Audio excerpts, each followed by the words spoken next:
Most of the CSET students have this one confusion in their mind that, ma'am, what does a CS do? What is the scope of work for a CS? हम CS बनने के बाद practically अपनी life में करेंगे क्या? ये बहुत कॉमन डायलेमा है जो CSET स्टूडेंट्स के माइंड में होता है और इसीलिए आपके लीगल एप्टीट्यूड सब्जेक्ट में there is a chapter known as Company Secretaries Legislation, and in this chapter we learn about our institute, our profession, our designation and our scope of work.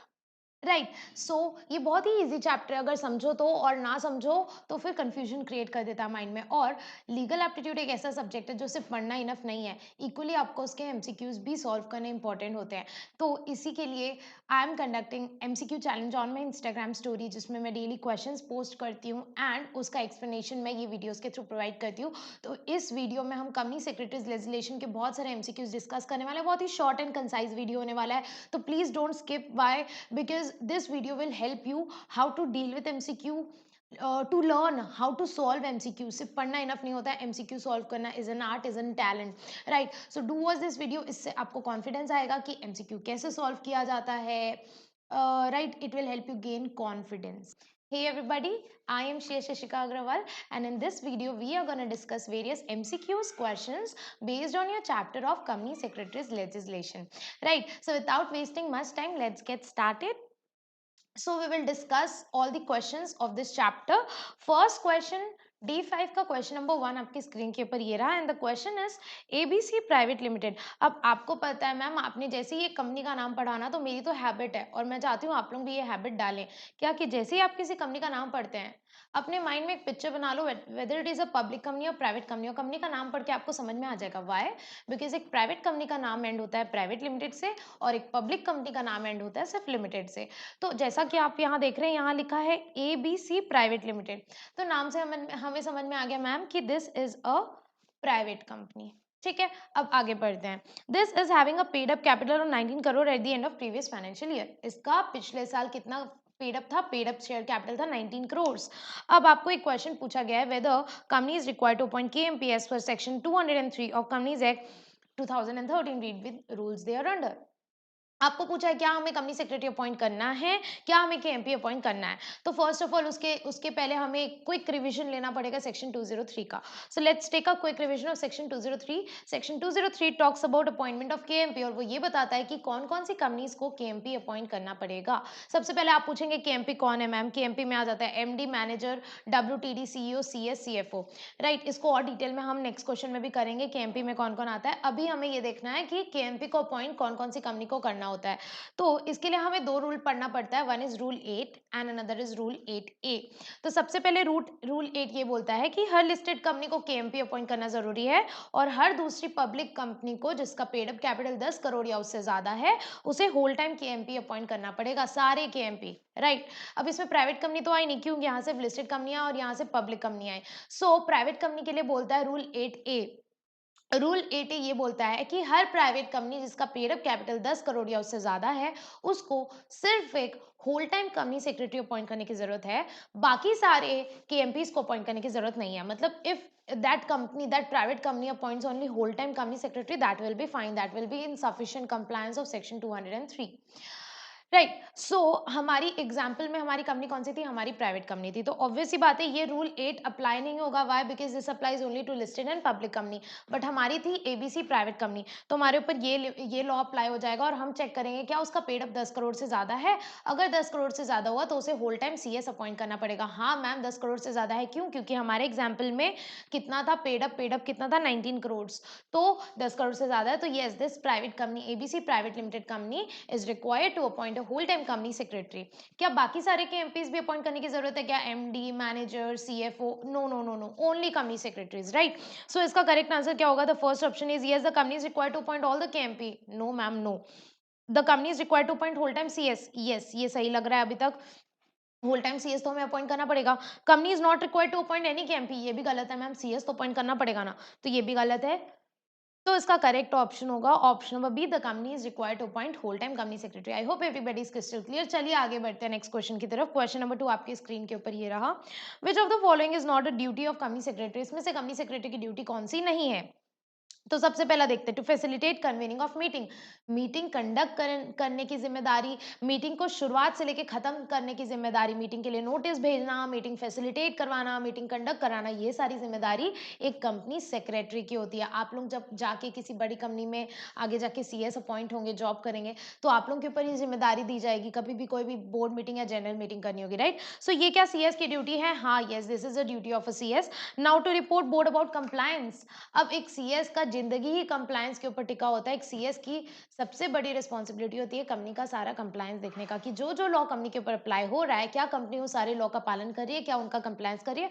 और at the end of the year, at the end of the day, मतलब जो भी reporting period रहेगा, उस reporting period के end में CS has to report board of directors that whether we are in compliance with the law और नॉट। तो हमें बोर्ड को रिपोर्ट करना रहता है कि लॉ का कंप्लायंस हुआ कि नहीं। तो whether this is a duty, yes, this is a duty. Now to guide board with respect to their duties and powers. एक सीएस बोर्ड को बताता है कि बोर्ड के क्या पावर्स होंगे, क्या ड्यूटीज होंगी, बोर्ड की क्या क्या ड्यूटीज हैं, उनको क्या ड्यूटीज निभानी चाहिए, राइट। तो ये सारे क्या सीएस की ड्यूटी है? हाँ, सीएस की ड्यूटी बनती है कि वो बोर्ड को गाइड करे, सर आपकी ड्यूटीज क्या है, आपके पावर्स क्या है, आपको किस तरह से काम करना है, किस दायरे के अंदर रह के काम करना है, right. All this thing CS does. तो ये सारे क्या सीएस की ड्यूटीज हैं? हाँ है। लास्ट पॉइंट देखते हैं, टू रिप्रेजेंट बिफोर कोर्ट। क्या कोर्ट के सामने रिप्रेजेंट करना एक सीएस की जिम्मेदारी है? बिल्कुल नहीं, बिल्कुल नहीं, बिल्कुल नहीं। क्यों? क्योंकि कोर्ट के सामने कौन रिप्रेजेंट करता है? कोर्ट के सामने जो रिप्रेजेंटेशन देते हैं उन्हें हम बोलते हैं lawyers, advocates. Basically they are advocates. अगर आपको कोर्ट के सामने जाना है, पेशी में, कोर्ट के बिफोर रिप्रेजेंट करना है, तो you have to be advocate for that, right. A cs cannot represent before courts, although a cs can represent before quasi judicial bodies such as nclt, CCI, etc. But a CS cannot represent before court. वहां सिर्फ advocates लोग represent कर सकते हैं, right. इसीलिए बहुत सारे CS लोग सीएस के साथ साथ एलएलबी भी करते हैं, लॉ लॉ भी करते हैं, ताकि वो कोर्ट्स के सामने भी रिप्रेजेंटेशन दे पाए, राइट। सो इसका करेक्ट आंसर होगा ऑप्शन नंबर डी, क्योंकि आपको क्वेश्चन में पूछा है इनमें से कौन सी सीएस की ड्यूटी नहीं है। तो सीएस की ड्यूटी कोर्ट के सामने रिप्रेजेंट करना नहीं है, right. Moving towards next question. Question number 3 आपके स्क्रीन के ऊपर ये रहा, advising companies on compliance of legal and procedural aspects is a dash service. अगर हम कंपनी को एडवाइस करते हैं उसके लीगल और प्रोसीजरल मैटर्स को लेकर के, तो ये कौन से तरह की सर्विस में आ जाएगा? Management service, corporate law advisory, representative service, securities compliance and certification service. तो चलिए इसके लिए हम थोड़ा सा हमारा सीएस एक्ट वाला मॉड्यूल देख लेते हैं। So this is your module lesson 3, element of company secretaries legislation. इसमें हमने बहुत सारी चीज़ें पढ़ी थी, और यहाँ पर हमने पढ़ा था सीएस के स्कोप ऑफ वर्क के बारे में, कि एक सीएस का स्कोप ऑफ वर्क क्या क्या होता है। सीएस बहुत सारे एरिया में काम कर सकता है। CS corporate governance, business ethics में काम करता है, राइट।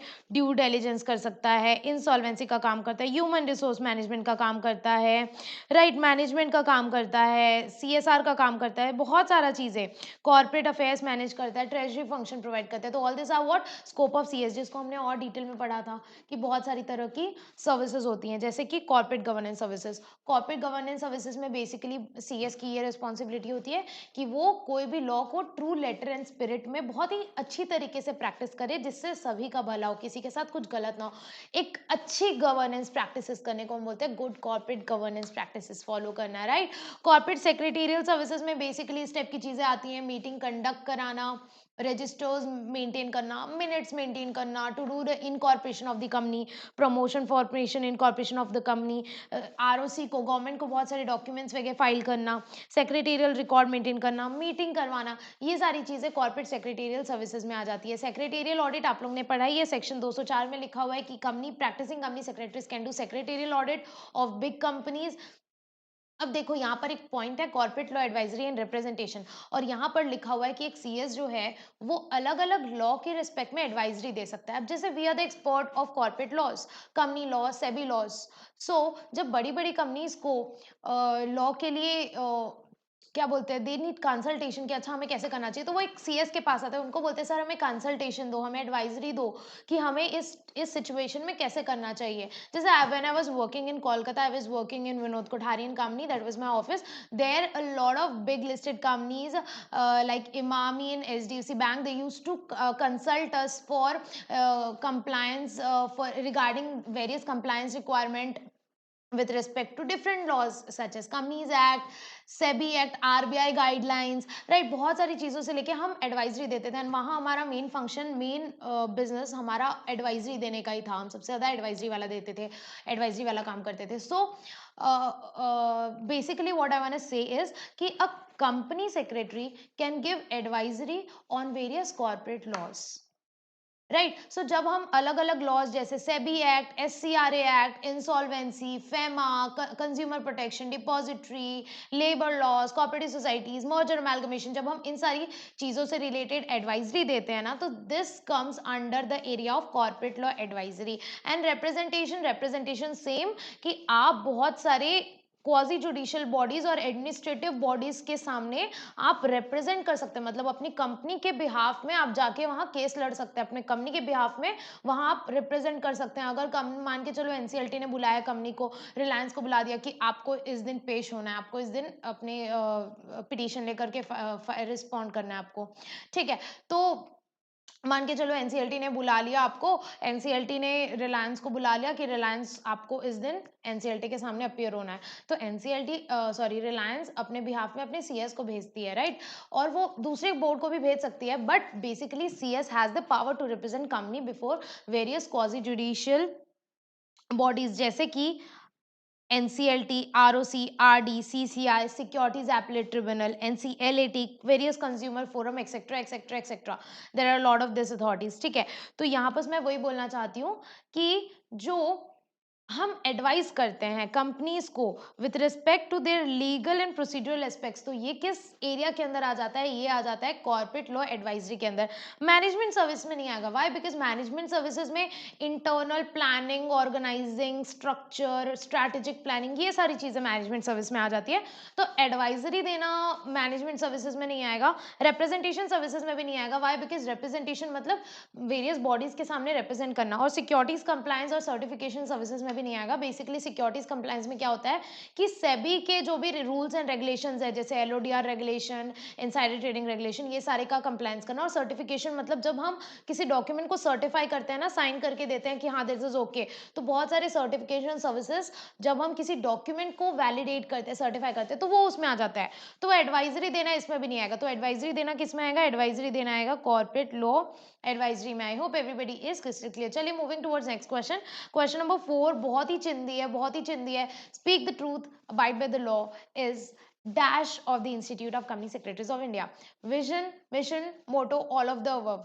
मुझे तो लगा था इसका एक भी बंदे को गलत आंसर देना ही नहीं चाहिए। तो हर सीएस स्टूडेंट के जुबान में होता है speak the truth, abide by the law, सत्यम वद धर्मम चर। This is the motto of ICSI. ये हमारा मोटो है। अगर आप सीएस एक्ट पढ़ेंगे, सीएस लेजिस्लेशन वाला चैप्टर पढ़ेंगे, तो इस चैप्टर के फर्स्ट पेज में ही आपको 3 चीजें दी हुई हैं कि आईसीएसआई का हमारा कुछ विजन है, मिशन है और मोटो है। विजन क्या है? To be a global leader in promoting good corporate governance. Mission क्या है? To develop high calibre professionals facilitating good corporate governance. And what is the motto? The motto is speak the truth, abide by the law, सत्यम वद धर्मम चर। तो इसका answer क्या हो जाएगा? तो बहुत ईजी है, इसका आंसर हो जाएगा option number C, which is motto. Moving towards next question. Question number 5 आपके स्क्रीन के ऊपर ये रहा। Which of the following is the core value of ICSI? हमारा इंस्टीट्यूट जो है, institute of company secretaries of India, उसका कोर वैल्यू क्या है? 4 ऑप्शन है, reliability, ownership, responsibility and being stakeholder centric. इसका करेक्ट आंसर होगा option number C, which is responsibility. कैसे मैम? देखो, कोर वैल्यूज मतलब हमारी इंस्टीट्यूट के कुछ प्रिंसिपल्स हैं, देयर आर सम बिलीव्स जो हमारी कम्युनिटी को फॉलो करना चाहिए, जो हमारी इंस्टीट्यूट फॉलो करती है, कि हमारा भी एक कोर वैल्यू और हमारे सारे मेंबर्स, सारे स्टूडेंट्स का यही वैल्यू होना चाहिए। There are some specific beliefs of our institute that are core values. तो कोर वैल्यूज में क्या क्या आ जाता है? कोर वैल्यूज हमारे आईसीएसआई के हैं integrity, ethics, reliability, ownership and being stakeholder centric. इसमें रिस्पॉन्सिबिलिटी नहीं आता है, तो responsibility is not our core value. I hope everybody is crystal clear. तो we are done with day 5 के 5 questions. Now will discuss day 6 के 5 question, और ऐसे ही इंटरेस्टिंग वे में डिस्कस करेंगे, जिससे कि आप लोगों को ये टॉपिक बहुत ही अच्छे से क्रिस्टल क्लियर हो जाएगा, ठीक है। So next question, question number 1 आपकी स्क्रीन के ऊपर ये रहा। डे 6 का क्वेश्चन 1 आपके स्क्रीन के ऊपर ये रहा। Corporate governance services include. Corporate governance में क्या क्या आता है, तो मैं आपको पहले ही बता दी हूँ। कॉर्पोरेट गवर्नेंस में हम ट्राई करते हैं कि हम अच्छी प्रैक्टिसेस फॉलो करें, लॉ को ट्रू लेटर एंड स्पिरिट में फॉलो करें, जिससे सारे ही इंटरेस्टेड पीपल, स्टेक होल्डर्स का बेनिफिट बना रहे, राइट। सो इसमें क्या आ जाएगा, advising good corporate governance practice. Yes, हम गुड कॉर्पोरेट गवर्नेंस प्रैक्टिस को लेकर के बोर्ड को एडवाइस करते हैं कि हाँ क्या सही रहेगा, कैसे करना चाहिए। जैसे सीएसआर, टाइमली सीएसआर स्पेंड करना is a part of good corporate governance practices. Next is compliance with law in true letter and spirit. Complying law just for the sake of complying, कि यार करना पड़ेगा, this is not corporate governance. Corporate governance मतलब law को true letter and spirit में comply करना, तो ये भी आ जाएगा कॉर्पोरेट गवर्नेंस में। Next, safeguarding interest of all the stake holders. जी हाँ, हमारे कॉर्पोरेट गवर्नेंस का मेन मोटिव यही रहता है कि किसी का भी नुकसान ना हो, इवन माइनॉरिटी स्टेक होल्डर्स का भी इंटरेस्ट हम सेफ गार्ड करें। तो जितने भी स्टेक होल्डर मतलब जितने भी लोग उस कंपनी से जुड़े हुए रहते हैं, जिनको कंपनी से कोई ना कोई बेनिफिट होता है या कंपनी से फर्क पड़ता है, तो safeguarding interest of all the stakeholders is comes under corporate governance practice। तो corporate governance practice के अंदर सारे ही आ जाएंगे, तो इसका आंसर हो जाएगा all of the above, easy peasy। moving towards next question, question number 2 आपकी स्क्रीन के ऊपर ये रहा। company secretary plays a role of, company secretary plays a role of lawyer, representative authority, arbitrator, both A and C। ये भी again this is another easy question, और मैं आपको पहले ही बता रही हूँ कि company secretary cannot play the role of lawyer। why? because for becoming a lawyer you need to be a law graduate, you need to be LLB qualified. आप LLB qualify करेंगे, उसके बाद ही आप लॉयर बनेंगे। And let me tell you, बहुत सारे CS होते हैं जो CS के साथ LLB भी करते हैं। तो once you do your graduation in LLB, once you complete your LLB, you will become a lawyer. But just by the degree of a CS you can not become a lawyer, you are not lawyer, ठीक है। तो क्या एक company secretary lawyer का role play कर सकता है? No ma'am, हम लॉयर का रोल प्ले नहीं कर सकते। क्या हम रिप्रेजेंटेटिव अथॉरिटी हो सकते हैं? रिप्रेजेंटेटिव मतलब कंपनी को रिप्रेजेंट करना। हाँ जी, हम बिल्कुल रिप्रेजेंटेटिव अथॉरिटीज हो सकते हैं। हम बहुत सारी क्वाजी जुडिशियल बॉडीज और एडमिनिस्ट्रेटिव बॉडी जैसे कि NCLT, ROC, RD, CCI, SAT etcetera, इन लोगों के सामने हम रिप्रेजेंट कर सकते हैं हमारी कंपनी को। आर्बिट्रेटर, क्या एक कंपनी सेक्रेटरी आर्बिट्रेटर बन सकता है? बिल्कुल बन सकता है। Company secretary can become an arbitrator. और ये आर्बिट्रेशन एंड रिकंसिलिएशन एक्ट जो है, ये आप लोग अपने CS एग्जीक्यूटिव में बहुत डिटेल में पढ़ेंगे, राइट। देखो यहाँ पर मैं आपको दिखाना चाहती हूँ, आपके एक सर्विसेज में एक टॉपिक है आर्बिट्रेशन एंड कंसिलिएशन सर्विसेज, और यहाँ आपको लिखा हुआ है कि CS जो है acting as arbitrator and conciliator in domestic and international commercial dispute. ये कौन कर सकता है? CS कर सकता है। CS can act as an arbitrator. तो CS क्या आर्बिट्रेटर बन सकता है? हाँ मैम। रिप्रेजेंटेटिव भी बन सकता है, आर्बिट्रेटर भी बन सकता है। तो इसका करेक्ट आंसर क्या होगा? इसका करेक्ट आंसर होगा option number D, which is both A and C। Easy peasy। With this we are done with question number 2। Moving towards next question, question number 3 आपके स्क्रीन के ऊपर ये रहा। Which of the following services can be rendered by a company secretary? company secretary इनमें से कौन सी services provide कर सकता है? कॉर्पोरेट गवर्नेंस सर्विसेज अभी तो पढ़ा मैम। कॉर्पोरेट गवर्नेंस सर्विसेज तो CS का कोर होता है, और हमारी इंस्टीट्यूट का भी यही विजन और मिशन है कि हमें कॉर्पोरेट गवर्नेंस को प्रमोट करना है। तो ये तो CS का एक सबसे इंपॉर्टेंट जो है वो सर्विस एरिया है। Next is statutory audit. क्या स्टैट्यूटरी ऑडिट CS कर सकता है? नहीं मैम, नहीं कर सकता। तो स्टैट्यूटरी ऑडिट हम नहीं कर सकते। क्या हम कॉर्पोरेट लॉ एडवाइजरी रिप्रेजेंटेशन दे सकते हैं? अभी तो पढ़ा मैम कि एक CS जो है कॉर्पोरेट लॉ एडवाइजरी देता है और बहुत सारे बॉडीज के सामने रिप्रेजेंटेशन देता है, तो ये तो हम कर सकते हैं। सेक्रेटेरियल ऑडिट, ये तो सिर्फ CS ही कर सकता है, ये तो सिर्फ प्रैक्टिसिंग CS ही कर सकता है अंडर सेक्शन 204, ठीक है। तो सेक्रेटेरियल ऑडिट हम कर सकते हैं क्या? हाँ, सेक्रेटेरियल ऑडिट मतलब किसी भी कंपनी का कंप्लायंस चेक करना। कंप्लायंस ऑडिट भी इसको हम बोलते हैं एक प्रकार से, जिसमें हम सारे लॉज का कंप्लायंस चेक करते हैं कि हाँ मीटिंग प्रॉपर्ली हुई ना, डॉक्यूमेंट्स प्रॉपर मेंटेन किया है ना, कंपनीज एक्ट का और बहुत सारे कॉर्पोरेट लॉज का कंप्लायंस किया है ना, ये सारी चीजें चेक करते हैं। Now coming to secretarial statutory audit. Statutory audit basically इसको हम फाइनेंशियल ऑडिट भी बोलते हैं, जिसमें books of accounts, balance sheet, financial data, इसका ऑडिट होता है। और ये कौन करता है मैम? ये करते हैं हमारे प्रैक्टिसिंग चार्टर्ड अकाउंटेंट्स।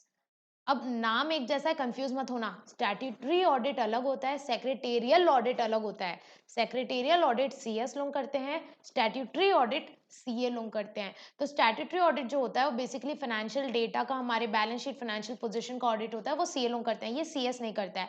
तो इन चारों में से सीएस क्या नहीं करता है? सीएस स्टैट्यूटरी ऑडिट नहीं करता है, बाकी तीनों करता है। तो इसका करेक्ट आंसर हो जाएगा option number B. I hope everybody is crystal clear. Moving towards next question. Question number 4 आपकी स्क्रीन के ऊपर ये रहा।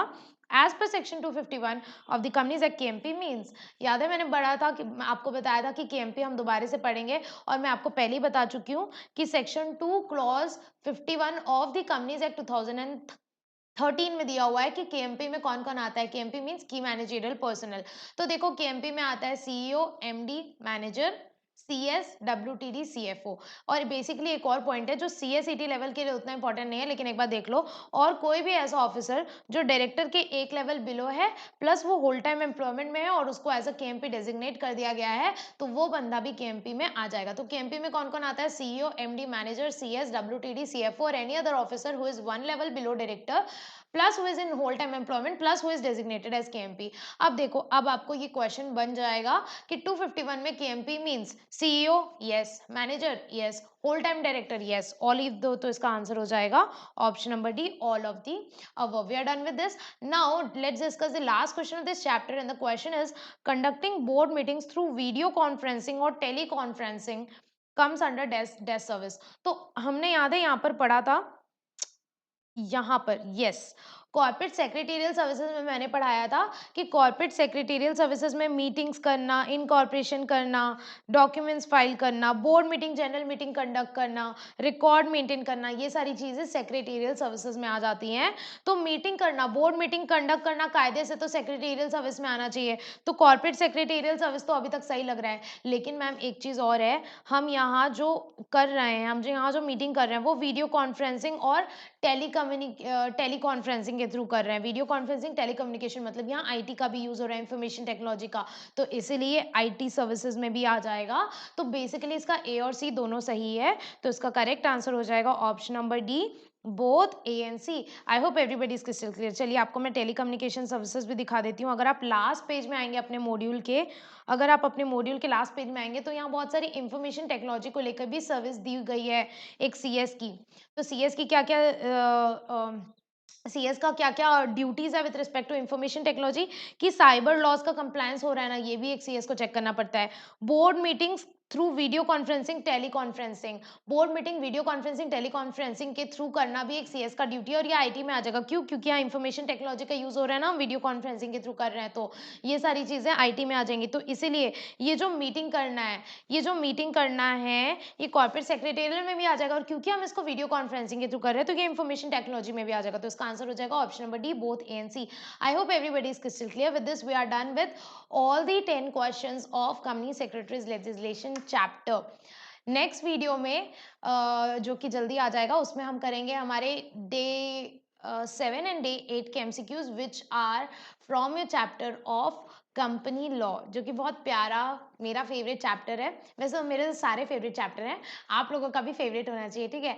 सो नेक्स्ट लेक्चर में हम लोग करेंगे कंपनी लॉ वाले चैप्टर के क्वेश्चंस, ठीक है। अगर मैं उम्मीद कर रही हूँ कि आप लोगों को समझ में आ रहा है जो मैं यहाँ पढ़ाना चाह रही हूँ। अगर इसके बाद भी किसी को डाउट है, please do let me know, I will surely try to clear your doubts, ठीक है। तो with this this is Ishika Agarwal signing off. Take care, bye bye.